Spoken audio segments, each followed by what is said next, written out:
Hello mga kailangga, mayong aga sa tuntanan. So for today's video nga po mga kailangga, tara po samahan niyo po ako. Magluto po tayo ng ating pong pananghalian. Dahil nga po ikakatapos nga lang ng New Year, syempre po maiba naman po ang ating taste. Tayo po ay maggulay-gulay na muna. Para naman ho, kunwari mabalance diet. Ay good, charot. At ito nga po ay nirequest nga po ito ng aking pong kapatid. At ayan nga mga kailangga, ay pinagbigyan ang hiling ng isang walang asawa.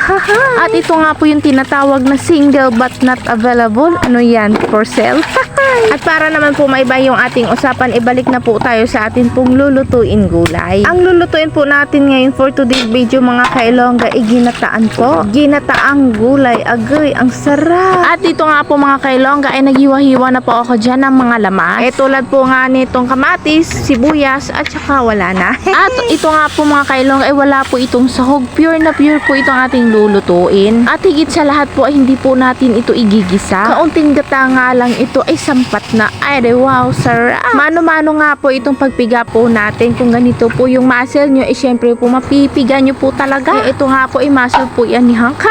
Charot, ganun po talaga kapag kargador ka. Lalo na nga po kung nagbubuhat ka po ng mga mabibigat na bagay. Idi wow, sana oil. At ito nga po mga kailongga, inilagay ko na po itong lahat na gulay. Kaunting bukal-bukal nga lang, inilagay ko naman po itong saluyot. At syempre nga po, isinabay ko na rin po itong gatan ay piniga po natin kanina. At lagyan na rin natin ito ng green chili para mayroong sampak. Agay. At syempre naman po mga kailongga, idagdag na rin po natin dito yung kaunting tangla para kay bango tulad ng minamahal mo. Agay. At ito nga po mga kailongga, luto na po ang ating ginataang gulay. Totoo nga po, marami po tayong nakain ngayong bagong taon. Ganun pa man, hindi po talaga mawawala yung gulay. Hahanap-hanapin mo po talaga kahit ano po karami po yung handa nyo po. Dahil dito na rin po tayo siguro lumaki sa gulay. Kung usapang katotohanan nga lang, syempre totoong-totoo po ito. Dahil nga po wala po itong katumbas, masustansya na puno pa ng vitamina. Charot. At hanggang dito na nga lang po muna ang ating video mga kailangga. Salamat sa inyong panonood. God bless us.